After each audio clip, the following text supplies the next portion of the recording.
Durante o verão de 1942, o mundo prendeu a respiração. Após um ano de guerra na União Soviética, os exércitos de Adolf Hitler pareciam imbatíveis. A Operação Barbarossa havia começado com a destruição completa do comando soviético nas primeiras horas do ataque. A avalanche de forças mecanizadas e bombardeiros alemães paralisou o sistema de comando soviético, desde os pelotões até o alto comando em Moscou. Em apenas alguns dias, enormes territórios foram perdidos e centenas de milhares de soldados foram cercados e feitos prisioneiros. A Luftwaffe havia aniquilado a aviação inimiga, destruindo milhares de aeronaves nos primeiros dias e conquistando a supremacia aérea. As vanguardas da Wehrmacht avançavam centenas de quilômetros, capturando cidades como Pskov e aproximando-se de Leningrado em poucas semanas. Do Atlântico até as estepes russas, o mundo se perguntava: alguém poderia deter o Terceiro Reich? A resposta seria encontrada nas ruínas de Stalingrado. Uma cidade industrial estendida ao longo do rio Volga, cujo nome evocava o poder do líder soviético Iosif Stalin, tornar-se-ia o cenário de uma luta total. A batalha não decidiria apenas o destino de milhões de homens, mas também o rumo da guerra. Hoje contaremos como o sonho de Hitler de alcançar o Cáucaso e esmagar a União Soviética se transformou em um pesadelo. Como um exército que parecia invencível, começou a se desgastar e terminou cercado, e como Stalingrado se converteu em um símbolo de resistência e mudança histórica. O que fez com que os alemães, que em junho de 1942 colhiam vitórias massivas, ficassem presos e sem saída? Como foi forjada a contraofensiva soviética?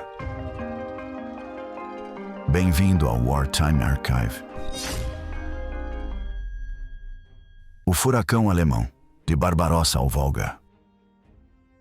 A invasão da União Soviética começou em 22 de junho de 1941, com o codinome Operação Barbarossa. Nas primeiras horas, a máquina militar nazista demonstrou seu poder esmagador. A combinação de forças blindadas e aviação destruiu as linhas de comunicação soviéticas e desarticulou o comando e controle do Exército Vermelho. Stalin emitiu ordens de contra-ataque que não correspondiam à realidade, e se passaram dias até que a liderança soviética compreendesse a magnitude da catástrofe. Durante aquela primeira semana, a Luftwaffe destruiu mais de 2.000 aviões soviéticos, alcançando uma supremacia aérea quase total. A Wehrmacht avançou em 3 grandes grupos de exércitos em direção a Leningrado, Moscou e Ucrânia. No norte, os Panzers do Grupo Norte capturaram Pskov em 8 de julho de 1941 e avançaram cerca de 450 quilômetros em poucas semanas, ficando a apenas 250 quilômetros de Leningrado. No centro e no sul, a mesma maré de aço se dirigia a Minsk, Kiev e Smolensk, cercando grandes concentrações soviéticas. Em meados de 1942, apesar de o avanço sobre Moscou ter sido detido pelo inverno e pela resistência soviética, a Alemanha nazista ainda controlava vastas áreas da Europa Oriental e mantinha a iniciativa. O verão de 1941 foi uma sucessão de vitórias e cercos. Em poucas semanas, dezenas de divisões soviéticas foram aprisionadas nas pinças blindadas alemãs. Na estrada para Smolensk, os soviéticos lançaram contra-ataques desesperados que terminaram em massacres. Dos mais de 2.000 carros de combate empregados, 832 foram destruídos em apenas 5 dias. Enquanto o 2º Grupo Panzer cruzava o Dnieper pelo sul e o 3º Grupo Panzer avançava pelo norte, 3 exércitos soviéticos ficaram cercados. Em 16 de julho, as tropas motorizadas entraram em Smolensk. E embora tenham demorado semanas para fechar totalmente a armadilha, em 5 de agosto já haviam capturado 300.000 soldados soviéticos e destruído 3.205 tanques. Esse foi apenas um de vários cercos colossais. Em setembro, Kiev caiu com centenas de milhares de prisioneiros. E em Uman e Vyazma, os bolsões se repetiram. Essa série esmagadora de vitórias convenceu muitos na Alemanha de que a guerra contra a União Soviética estava praticamente ganha. Fotografias de intermináveis filas de prisioneiros vermelhos e colunas de veículos destruídos alimentavam a propaganda nazista. Em Berlim, falava-se que Moscou cairia antes do inverno. No entanto, sob a superfície do sucesso, escondiam-se sinais de alerta. A gigantesca distância percorrida pelos Panzers começava a gerar tensões logísticas. Caminhões e comboios de suprimento não conseguiam acompanhar o ritmo das avançadas, e as linhas ferroviárias, com bitolas diferentes, precisavam ser reconstruídas. A chuva de julho transformou as estradas da Bielorrússia em lamaçais, e o barro atrasou os tanques. Mesmo em plena ofensiva, o alto comando alemão percebeu que havia subestimado a capacidade soviética e que os números iniciais de tropas inimigas estavam muito abaixo da realidade. O general Halder anotou em seu diário que o inimigo parecia sempre ressurgir e que cada bolsão fechado encontrava substitutos inesperados. Por outro lado, as perdas alemãs não eram insignificantes. Em 2 de agosto, os grupos de exércitos já haviam sofrido 179.500 baixas e as reservas se esgotavam. A necessidade de reagrupar e reabastecer retardou o avanço sobre Moscou, e logo surgiu um debate na cúpula militar. Deveriam continuar pressionando a capital soviética ou desviar-se para a Ucrânia e o Sul para tomar os recursos industriais e agrícolas? Hitler decidiu pela segunda opção, obcecado em privar a União Soviética de seu grão e petróleo. Essa mudança de rumo preparou o cenário para a campanha de 1942 e, em última instância, para a Batalha de Stalingrado. Ao mesmo tempo, a retórica ideológica acompanhava os movimentos militares. A propaganda nazista retratava a campanha como uma cruzada contra o bolchevismo judaico e prometia terras para os colonos germânicos. Muitos soldados alemães, alimentados por esse discurso, escreviam cartas às suas famílias descrevendo paisagens intermináveis, aldeias de madeira e um inimigo selvagem. Outros, no entanto, começavam a suspeitar que a guerra no leste não seria tão curta quanto anunciado. O general Guderian advertiu que as campanhas de cerco não seriam suficientes se o coração industrial soviético permanecesse intacto. Mas Hitler silenciou as críticas.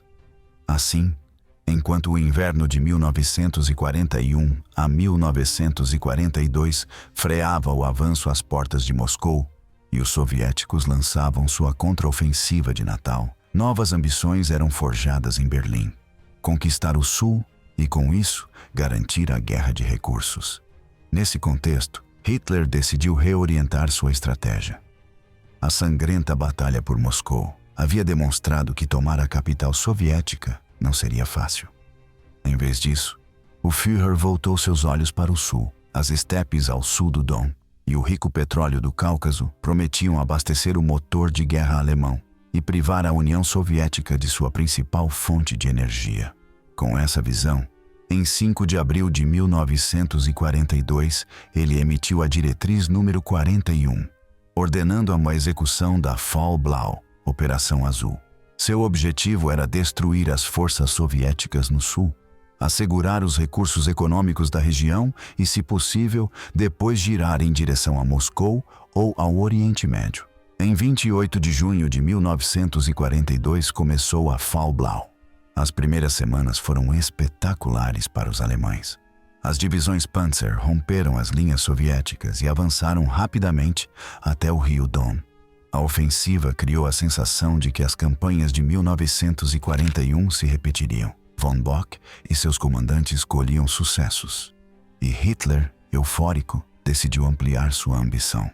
Em 9 de julho, ordenou capturar simultaneamente o Cáucaso e Stalingrado, dividindo o grupo de exército sul em 2.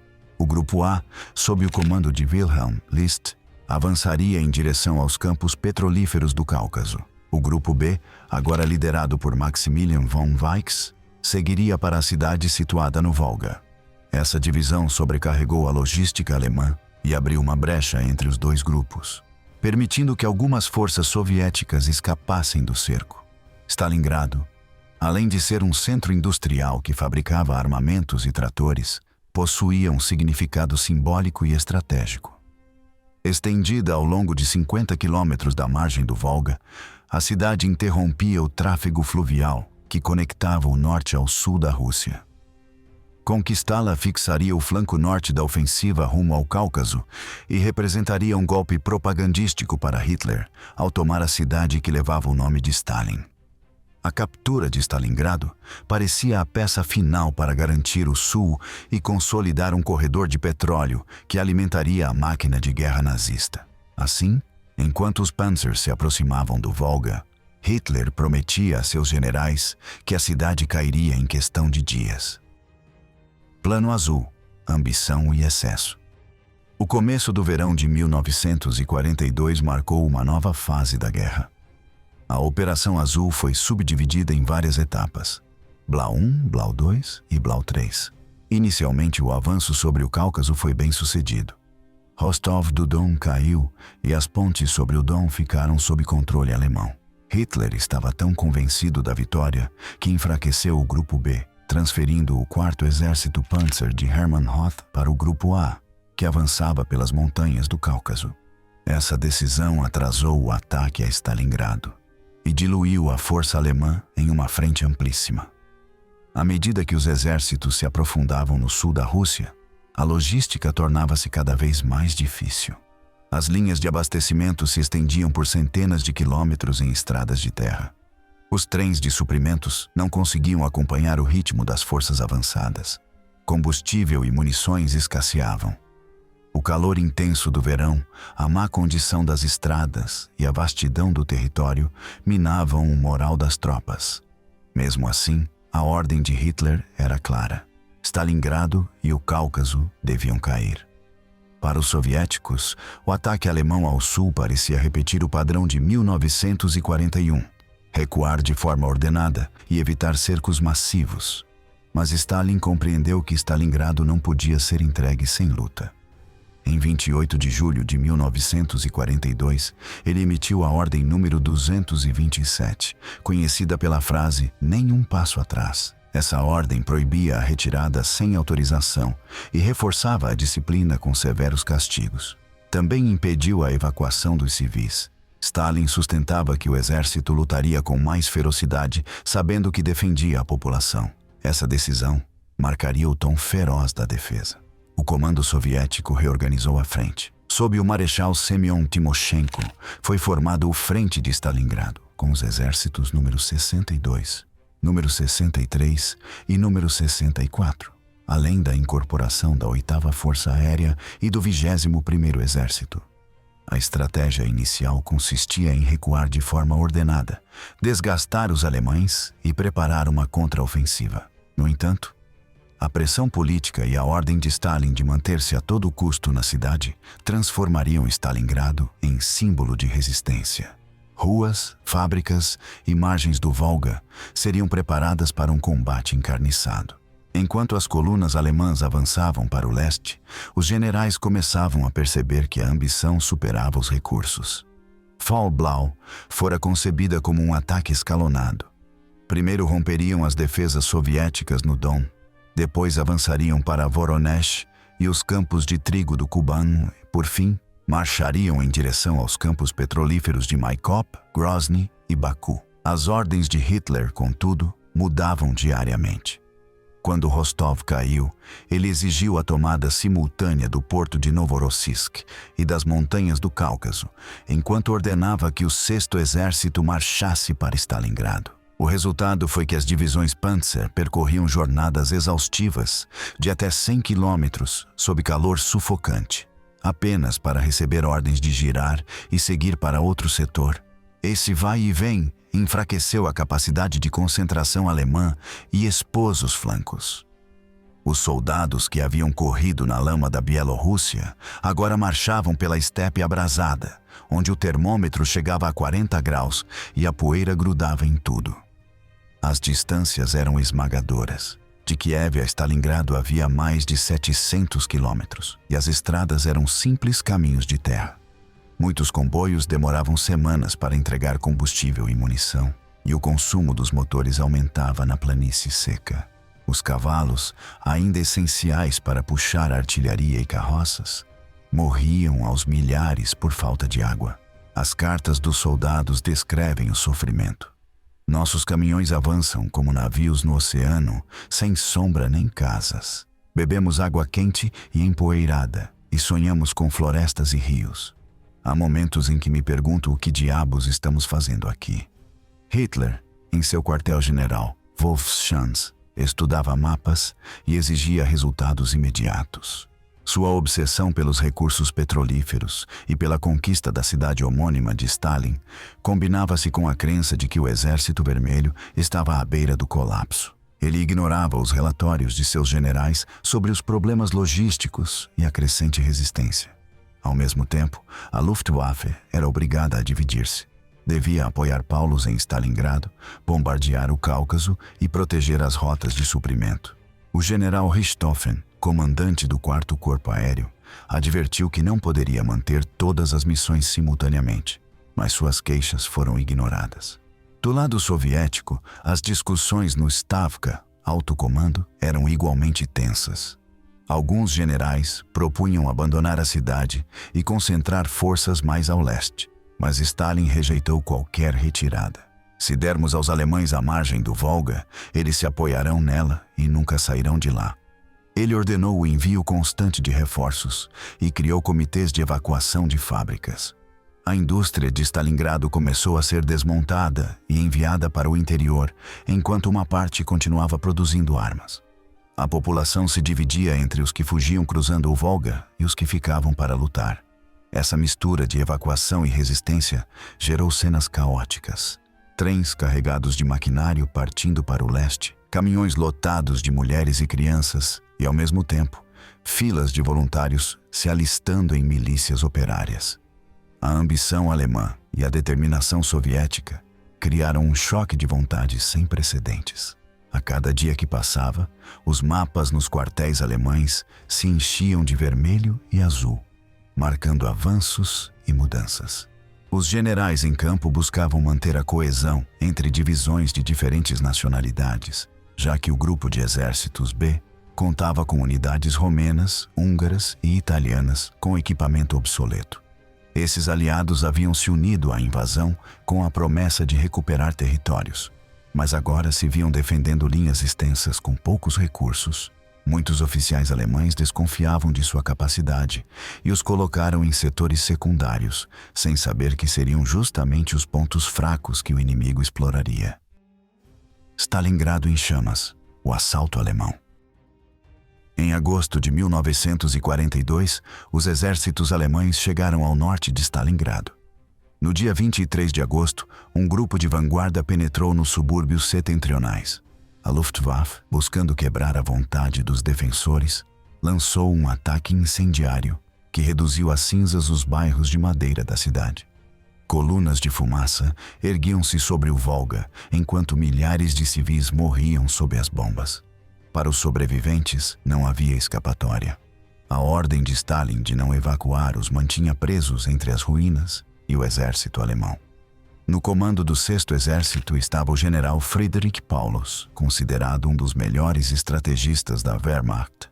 Com 330 mil soldados e apoio do 4º Exército Panzer, Paulus deveria tomar a cidade o mais rápido possível. No entanto, o que parecia um passeio se transformaria em um inferno. O general Vassili Chuikov, à frente do 62º Exército Soviético, ordenou a seus homens que se agarrassem a cada edifício, a cada fábrica, a cada metro de terra. Os soviéticos recuaram até uma estreita faixa de 15 quilômetros ao longo do Volga e a defenderam com unhas e dentes. A tática soviética consistia em se aproximar ao máximo dos alemães, até abraçá-los em combates corpo a corpo para neutralizar o apoio aéreo e de artilharia inimigos. Cada prédio se transformava em uma fortaleza. Nomes como a Casa de Pavlov e a Fábrica de Tratores tornaram-se lendários. As unidades alemãs tomavam uma rua pela manhã e a perdiam à noite. Mesmo quando, em 14 de outubro, os soviéticos ficaram encurralados na beira do rio e seus pontos de travessia eram metralhados, resistiram. O frio se aproximava e os soldados do eixo começavam a sentir o desgaste. Paulo sabia que a moral dependia da rapidez. Prometeu a Hitler que a cidade cairia em breve, mas cada dia de combate consumia munições e homens. Os Panzer, projetados para avançar em campo aberto, tornavam-se alvos fáceis entre os escombros. As ruas estreitas impediam manobras e forçavam os alemães a lutar como infantaria, perdendo a vantagem da mobilidade e do blindado. Enquanto isso, os soviéticos recebiam reforços e suprimentos cruzando o Volga em barcaças, muitas delas sob fogo constante de artilharia e aviões. A determinação de Chuikov se resumia em uma única mensagem: resistir até o fim. A magnitude da devastação era inimaginável. Durante o bombardeio de 23 de agosto, estima-se que mais de 40 mil civis morreram em poucas horas. Bairros inteiros arderam e hospitais improvisados foram soterrados sob os escombros. As fontes de água ficaram contaminadas por cadáveres e gasolina. Os sobreviventes descreviam o céu tingido de vermelho e uma chuva de cinzas que cobria tudo, inclusive as bocas de quem tentava respirar. Nos dias seguintes, o pó de tijolo e a fumaça formaram uma névoa permanente que reduzia a visibilidade a poucos metros. Os soldados alemães que entraram na cidade falaram de uma paisagem lunar onde os pontos de referência desapareciam. Os habitantes se refugiavam em porões convertidos em bunkers. Entre eles, meninas de 12 anos carregavam cartuchos de fuzil e velhos operários empunhavam rifles Mosin Nagant. A batalha adquiriu nomes próprios. A colina Mamayev Kurgan, uma elevação que domina a cidade, mudou de mãos dezenas de vezes. Sua terra tornou-se cinza pelo chumbo e vermelha pelo sangue. Os corpos caídos serviam de trincheira aos vivos. As fábricas barricadas, Outubro Vermelho e Trator, se transformaram em fortalezas inexpugnáveis. Na casa de Pavlov, um edifício de apartamentos, um grupo de 25 soldados defendeu sua posição por 2 meses, repelindo assaltos diários. A historiografia soviética converteu essa casa em símbolo de resistência. Cada tijolo, dizia a propaganda, havia custado mais vidas alemãs que a captura de Paris. Embora o número exato seja debatido, é certo que a defesa obstinada obrigou os alemães a usar tanques e artilharia pesada contra um simples bloco de apartamentos. Os alemães batizaram a luta de Rattenkrieg, a Guerra dos Ratos. A expressão refletia a sensação de avançar por túneis e porões onde o inimigo podia surgir em qualquer esquina. As linhas de frente se mediam em andares. Os alemães podiam estar no térreo e os soviéticos no primeiro andar. A artilharia pouco servia. Era necessário limpar sala por sala com granadas, baionetas e lança-chamas. Os soviéticos se deslocavam pelos esgotos e surgiam atrás das linhas inimigas. Os franco-atiradores se escondiam entre os escombros. O mais célebre, Vasily Zaitsev, tornou-se uma lenda ao abater dezenas de soldados e oficiais. Seu suposto duelo com um atirador alemão especialista, representado anos depois em filmes e romances, alimentou o mito da guerra urbana. A moral se sustentava tanto pela disciplina quanto pela propaganda. Todos os dias, o rádio transmitia canções patrióticas e discursos que exaltavam os defensores de Stalingrado. Contava-se a história de um jovem soldado que, cercado, se imolou com granadas para deter um tanque, ou de uma enfermeira que continuou atendendo feridos, apesar de estar gravemente ferida. Essas narrativas, repetidas sem cessar, preenchiam o vazio entre a realidade e a esperança. Enquanto os combates prosseguiam, a vida cotidiana seguia de forma surreal. As cozinhas das fábricas continuavam funcionando nos porões. As crianças brincavam entre as ruínas quando não corriam aos abrigos. Alguns casais se casavam ao pé de Mamayev Kurgan, em cerimônias breves conduzidas por comissários políticos. O escritor Vasily Grossman, que cobriu a batalha como correspondente, escreveu que nunca antes havia visto tanta morte ao lado de tanta vida obstinada. Sua obra posterior, Vida e Destino, refletiria esse contraste. Também houve situações paradoxais no outro lado. Muitos soldados alemães, formados na ideia de que seu exército era invencível, desesperavam-se ao ver que cada casa custava dezenas de vidas. Começaram a comparar Stalingrado a Verdun, a carnificina da Primeira Guerra Mundial. Alguns diários pessoais falam de companheiros enlouquecendo pelo barulho constante e pela pressão psicológica de um inimigo invisível. Os oficiais tentavam manter a disciplina, mas o desgaste era evidente. A ração de pão diminuía, as provisões de água eram limitadas e os reforços chegavam exaustos após marchas intermináveis. No outono, a chegada de reforços soviéticos vindos da Sibéria e da Ásia Central mudou o equilíbrio demográfico. Esses soldados, endurecidos por climas extremos, estavam mais preparados para o frio que se aproximava. Vestiam pesados casacos e botas forradas, enquanto muitos alemães ainda usavam uniformes de verão. A neve cobriu os escombros e ocultou bombas não detonadas, tornando cada passo potencialmente fatal. A cidade se silenciava durante as tempestades de neve, mas ao cessar, os combates recomeçavam com ainda mais ferocidade. Nem um passo atrás, a resistência soviética. A defesa de Stalingrado foi um exemplo de sacrifício total. A Ordem número 227 não apenas proibia a retirada, também criou batalhões de punição e destacamentos de barreira que atiravam em seus próprios soldados caso tentassem fugir. Embora brutal, essa política tinha um componente psicológico, incutia o medo da deserção e elevava o valor do exemplo. Os comissários políticos percorriam as trincheiras lembrando aos soldados que defendiam sua pátria, suas famílias e o futuro da revolução. A população civil também desempenhou seu papel. Milhares de operários das fábricas tornaram-se milicianos. Mulheres e adolescentes participaram da construção de defesas, transportaram munições e cuidaram dos feridos. As fábricas de tratores e armas continuaram produzindo sob fogo. Trabalhadores e soldados dividiam o mesmo teto. No rádio, a propaganda soviética transmitia histórias de heroísmo para elevar o moral. Um soldado desconhecido podia tornar-se símbolo nacional se resistisse 10 dias em um prédio. No fronte alemão, o cenário era diferente. À medida que os combates se intensificavam, os soldados do 6º Exército sofriam exaustão e altas baixas. O avanço parou em uma frente estática. As reservas se esgotavam e o inverno se aproximava. Os aliados do eixo romenos, húngaros e italianos ocupavam os flancos e careciam de equipamento e moral. O general Hermann Hoth, inicialmente desviado para o Cáucaso, recebeu a ordem de regressar para apoiar Paulus. No entanto, cada movimento tardio gerava novos atrasos, e a rígida intervenção de Hitler nas operações impedia a flexibilidade tática. O Führer não permitia retiradas nem reagrupamentos sem sua autorização. A obsessão por capturar a cidade que levava o nome de seu arquirrival o cegava.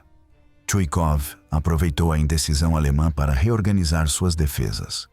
A artilharia soviética, posicionada na margem oriental do Volga, bombardeava constantemente as concentrações alemãs. A chegada do frio favoreceu os defensores acostumados às condições extremas. Em meados de novembro, o 6º Exército estava exausto, mas Hitler insistia em desferir o golpe final antes que os soviéticos se reorganizassem. Sem saber, o 6º Exército lutava contra o tempo. A Ordem número 227 teve consequências dramáticas e polêmicas. Foi promulgada depois que várias unidades soviéticas se desmoronaram diante dos avanços inimigos.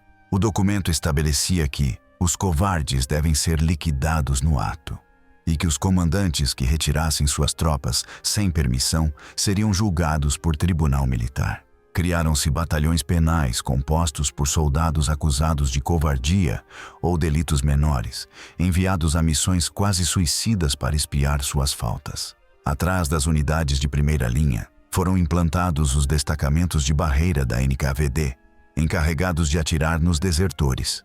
Embora essas medidas tenham sido criticadas por sua brutalidade, alguns historiadores argumentam que contribuíram para deter o colapso e fortalecer o moral através do medo. Para os soldados comuns, A escolha reduzia-se a morrer avançando ou morrer fugindo. No entanto, a resistência soviética não se sustentava apenas no terror. Havia um genuíno patriotismo alimentado pela defesa da mãe Rússia. Os discursos de Stalin apelavam ao orgulho nacional e à memória das invasões napoleônicas e tártaras. Os comissários políticos distribuíam panfletos com trechos dos clássicos russos e de poemas que exaltavam a terra e o sacrifício. As cartas dos soldados revelam uma mistura de medo e determinação. Se cairmos, nossas mães e irmãs serão escravas. Não temos outra escolha senão lutar aqui, escreveu um jovem de 19 anos à sua família. A travessia do Volga era um ato heróico por si só. Todas as noites, barcaças e pequenos barcos navegavam da margem oriental até as margens em chamas, transportando soldados, munições, alimentos e evacuando feridos. Muitos marinheiros morreram sob o fogo da artilharia alemã, ou quando o gelo os aprisionou. Os engenheiros construíram pontes de pontões em segredo, apenas para vê-las destruídas em questão de horas. Mesmo assim, o fluxo não cessou. Calcula-se que durante a batalha, mais de 30 mil feridos foram evacuados através do rio, muitos sob bombardeio constante. Algumas embarcações transportaram até colunas de prisioneiros alemães capturados em contra-ataques locais, num estranho vai-vém entre a vida e a morte. O trabalho dos enfermeiros e médicos soviéticos foi heróico. A doutora Lyudmila Pavlichenko, famosa franco-atiradora com mais de 300 baixas confirmadas, organizou postos de primeiros socorros nas ruínas e treinou jovens em tiro preciso. A enfermeira Zinaida Markova atravessou o Volga dezenas de vezes para resgatar feridos, conquistando a condecoração de heroína da União Soviética. As histórias dessas mulheres circularam entre as tropas e eram usadas para demonstrar que todos, independentemente do gênero, deviam contribuir para o esforço de guerra. O clima tornou-se um aliado. Quando os ventos do leste sopraram e as temperaturas caíram a menos de 20 graus negativos, os alemães, muitos sem casacos adequados, começaram a sofrer congelamentos. As roupas de verão congelavam no corpo. As armas emperravam com a geada. Os soviéticos, por sua vez, dispunham de telogreicas, jaquetas acolchoadas e botas de feltro que lhes permitiam mover-se melhor. Utilizavam fogareiros rudimentares em cavernas e túneis para aquecer a comida e as armas, e se enrolavam em jornais e mantas para dormir. O frio matava tanto quanto as balas, mas os defensores sabiam que era seu aliado mais cruel. Em muitos setores, a batalha tornou-se uma guerra de duelos pessoais. Os artilheiros soviéticos marcavam em seus canhões o número de tanques inimigos destruídos. Os pilotos de caça da 8ª Armada Aérea competiam para obter abates e proteger os transportes que cruzavam o rio. Os franco-atiradores contavam suas baixas e os líderes premiavam aqueles que superavam marcas simbólicas. Essa personalização da guerra alimentava o espírito competitivo e a sensação de que cada indivíduo podia influenciar no resultado. Mas também houve rupturas. Alguns comissários políticos abusaram de seu poder, executando soldados por suspeita de covardia. Houve insubordinações e confrontos internos. As privações geraram ressentimento contra os comandantes, e nem todos os defensores compartilhavam da visão heróica propagandeada. As conversas nas trincheiras, embora vigiadas, às vezes revelavam desespero. Chuikov reconheceu em suas memórias que a maior luta era psicológica. Tínhamos que convencer nossos homens de que a morte em Stalingrado não seria em vão, que resistir aqui significava salvar nossa pátria. Operação Urano, o cerco que mudou a guerra. Enquanto as tropas de Paulus se desgastavam em Stalingrado, o alto comando soviético preparava em segredo uma contraofensiva decisiva. Os generais Georgy Zhukov, Alexander Vasilevsky e Nikolai Voronov elaboraram um plano que não atacaria diretamente as tropas alemãs na cidade, mas sim seus flancos enfraquecidos. A operação se chamaria Urano. Consistia em lançar duas grandes ofensivas a 80 quilômetros ao norte e ao sul da cidade para cercar o 6º Exército e o 4º Exército Panzer. As divisões romenas, italianas e húngaras defendiam esses setores com poucos homens, armamento antitanque limitado e moral baixa. Na madrugada de 19 de novembro de 1942, quando o frio já era intenso, milhares de canhões soviéticos abriram fogo na frente norte. A terra tremeu enquanto as tropas do primeiro exército de guardas avançavam pela neblina. No dia seguinte, iniciou-se a ofensiva no sul. A surpresa foi total. Os comandantes alemães acreditavam que os soviéticos não tinham capacidade de lançar um ataque de grande porte. Em questão de dias, as duas pinças se fecharam na localidade de Kalash, a oeste de Stalingrado, completando o cerco. Mais de 250 mil soldados alemães ficaram cercados. As rádios germânicas enviaram mensagens desesperadas a Berlim. Alguns generais pediram autorização para romper o cerco e se retirar. Hitler proibiu. Em 22 de novembro, Paulus informou a seus superiores que o combustível se esgotaria em poucos dias e que precisava de autorização para abrir caminho em direção ao oeste. Hitler respondeu que Stalingrado deveria ser uma fortaleza e ordenou que a Luftwaffe abastecesse os cercados por via aérea. Mas a ponte aérea nunca esteve à altura. Os aviões conseguiam entregar apenas uma fração das 700 toneladas diárias de suprimentos necessárias. Com o passar dos dias, as rações de comida foram reduzidas, a munição escasseava e os feridos morriam de frio e gangrena. Do lado de fora, o marechal Erich von Manstein tentou romper o cerco com a Operação Tempestade de Inverno. Suas tropas avançaram desde o oeste em dezembro de 1942, mas Hitler se negou a permitir que Paulus colaborasse rompendo pelo leste. Sem uma ofensiva coordenada, as forças de Manstein foram detidas pelas defesas soviéticas. Em 16 de dezembro, os soviéticos lançaram a Operação Saturno, cujo objetivo era ampliar a brecha e destruir as forças de alívio. Os flancos do eixo desmoronaram, e a situação em Stalingrado tornou-se desesperadora.